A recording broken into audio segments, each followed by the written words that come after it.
우리가 안중근 의사의 어머니 이야기는 자주 알고 있고 들었던 이야기입니다. 안중근 의사의 어머니는 조 마리아 여사죠. 아주 강인한 여성으로 알려져 있습니다. 1907년 아들 안중근이 독립운동을 위해서 집을 떠나갈 때 아들에게 이런 당부를 했죠.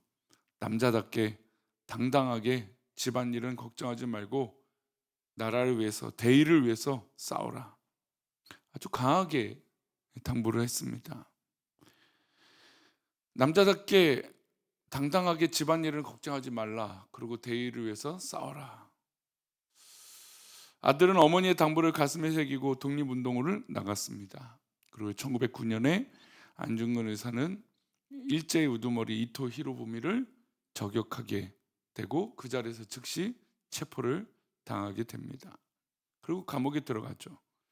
투옥되어 있는 안중근을 면회하기 위해서 떠나는 동생들에게 어머니 조 마리아 여사는 또 한 번 당부를 합니다.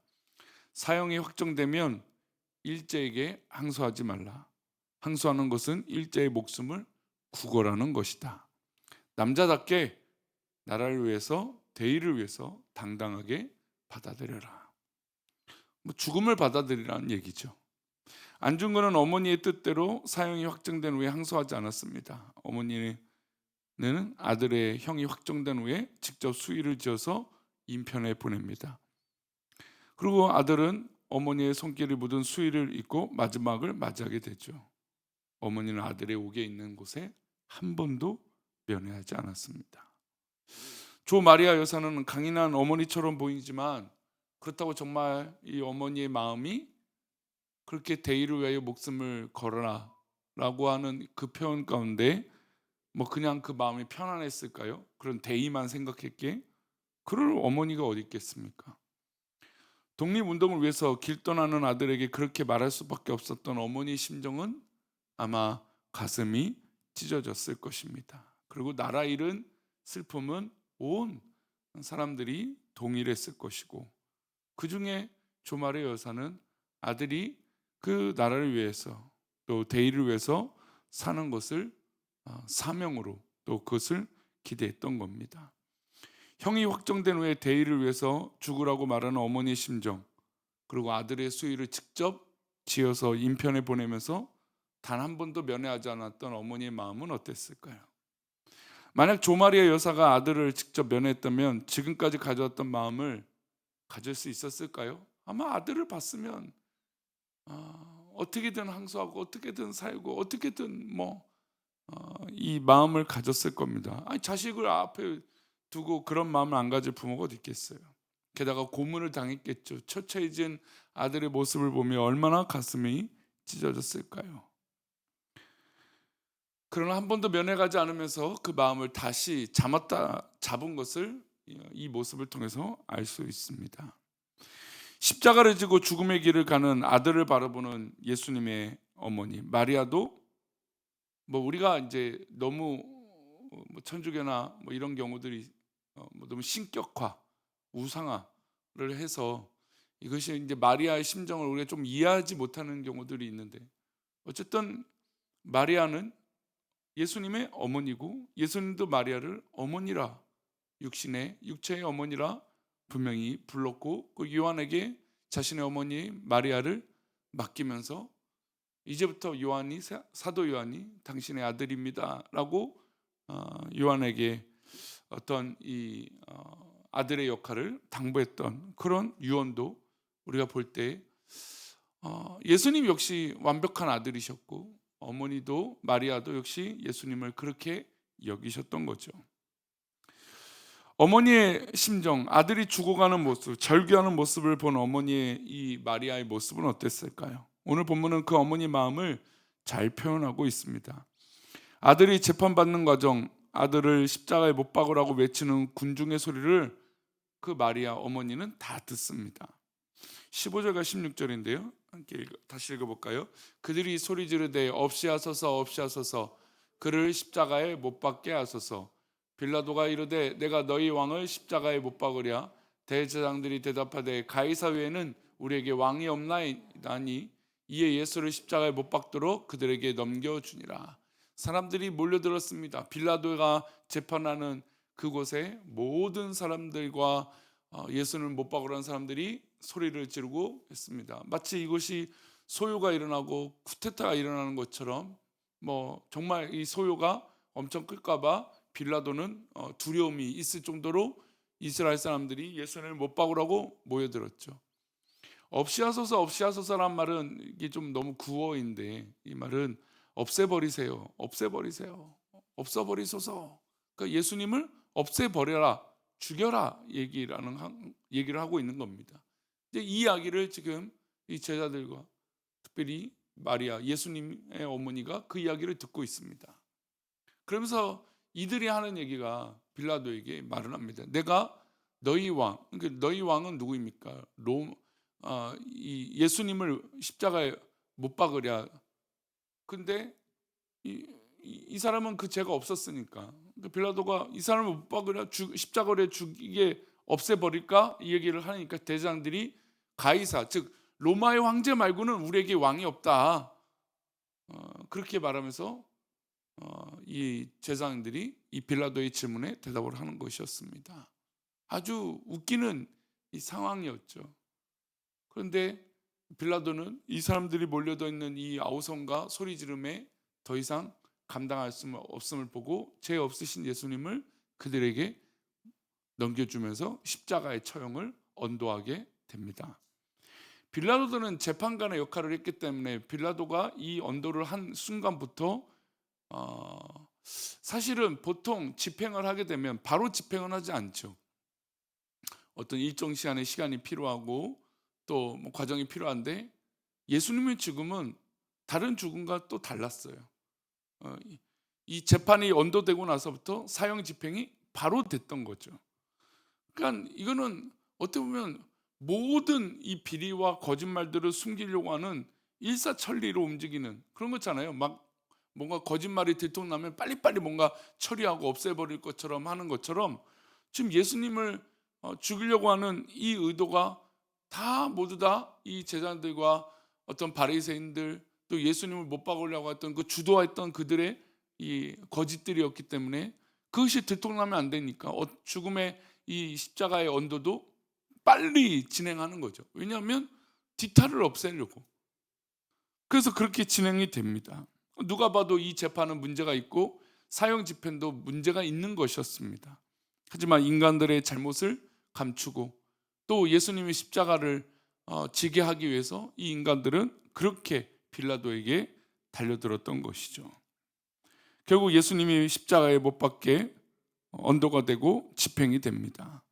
형이 언도되고 그 시간부터 집행이 되는데, 군인들이 예수님을 십자가에 못 박게 하게 됩니다. 23절 말씀인데요, 이렇게 보겠습니다. 군인들이 예수를 십자가에 못 박고 그의 옷을 취하여 네 깃에 나눠 각각 한 깃씩 얻고 속옷도 취하니 이 속옷은 호지 아니하고 위에서부터 통으로 짠 것이라. 군인들이 예수를 십자가에 못 박았다고 성경은 당당하게 기록하고 있으나 예수님을 십자가에 못 박는 동안 아주 치욕스럽고 고통스러운 순간이었습니다. 예수님의 손목에 옷이 들어가고 발에도 들어갔습니다. 못이 살을 파고 들어갈 때마다 예수님은 상상할 수 없는 그 고통으로 소리를 지르고 절규를 했습니다. 그 음성을 바로 어머니가 들었던 거죠. 십자가에 못 박아 높이 단 후에는 옷을 벗깁니다. 속옷까지 벗기죠. 수치스럽습니다. 피 흘리는 아들의 모습, 벌거벗김을 당하는, 그리고 그 속옷조차도 그 겉옷 모든 것들을 제비 뽑아 나눠 갖고 조롱하는 저 군들의 모습, 억울하고 모욕당하고 속상하고 인간이 가질 수 있는 그 처참한 감정을 아마 다 느꼈을 것입니다. 그 십자가 곁에 어머니가 있었다고 성경은 기록하고 있습니다. 25절인데요, 함께 읽겠습니다. 25절 말씀입니다. 예수의 십자가는 곁에는 그 어머니와 이모와 글로바의 아내 마리아와 막달라 마리아가 섰느니라. 마리아는 아들의 십자가의 처형을 보면서 33년 전 아들이 성전으로 안고 갔던 자신의 모습을 떠올렸을 것입니다. 아기 예수님을 가슴에 안고 성전에 처음 갔을 때 성전을 지키며 메시아의 도래를 기다렸던 시몬이 칼이 너의 마음을 찌르듯 할 것이라고 예언을 했습니다. 그 예언이 지금 성취가 되는 것이죠. 아들이 공생애를 시작하기 전 30년을 행복했을 것입니다.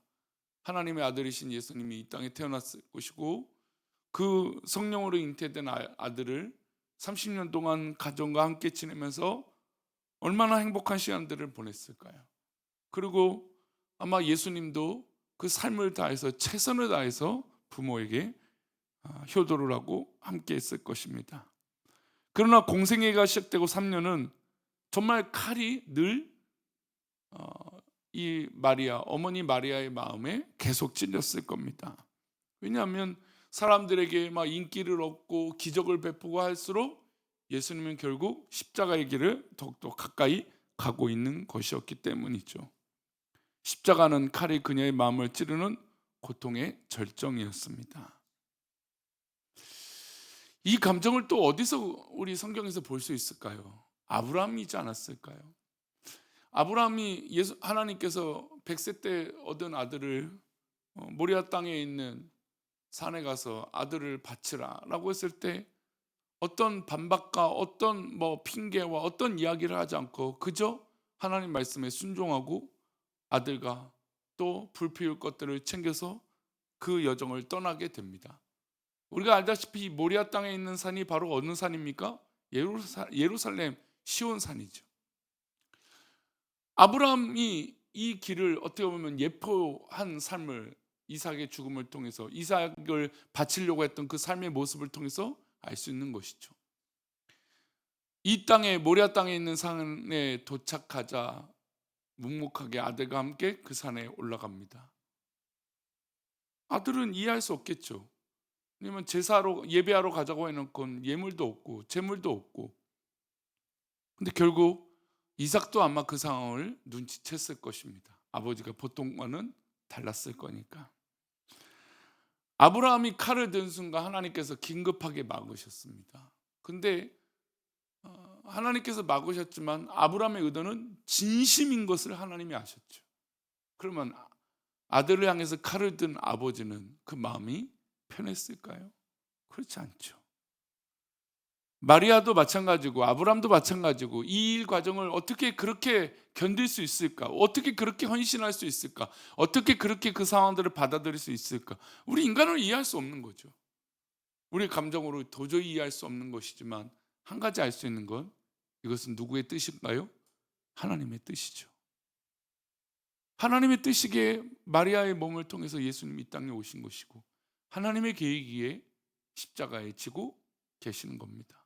아무리 인간적으로 괴롭고 어려운 순간이 지나도 하나님의 뜻이니까 그것을 받아들일 수 있는 것이죠. 아브라함도 그랬습니다.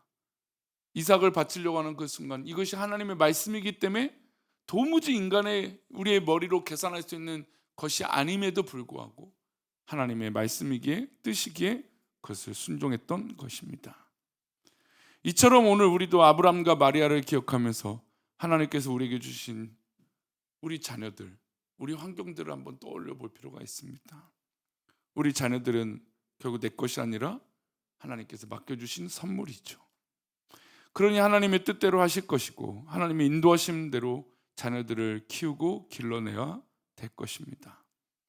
또 우리 삶 가운데도 이런 신앙의 결단들이 필요할 때 무엇보다 이것이 하나님의 계획과 하나님의 영광인 것을 잊지 말아야 될 것입니다. 만약에 하나님의 영광이거는 우리는 기꺼이 순종할 수 있는 믿음의 모습이 아브라함처럼 마리아처럼 그 부모의 심정처럼 있어야 될 줄 믿습니다.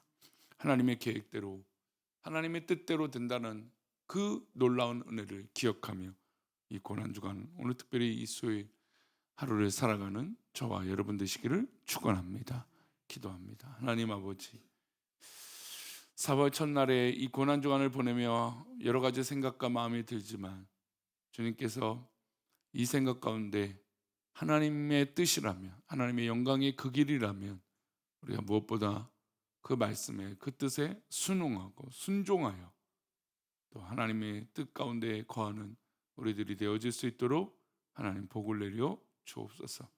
주께서 사랑하시는 믿음의 백성들을 더 굳건하게 하여 주시사 하나님 기뻐하시는 그 은혜, 그 사랑, 그 감격, 그 하나님께서 나를 사랑하신 그 은혜를 잊지 말고 오늘도 하나님의 뜻이라면, 하나님의 계획이라면, 하나님의 영광이라면 우리의 자녀들조차 하나님 뜻 가운데 거하게 하는 믿음의 모습이 있게 하여 주옵소서. 그렇게 우리를 붙드시고 인도하여 주실 것을 믿사오며 예수님의 이름으로 기도 올려옵나이다. 아멘.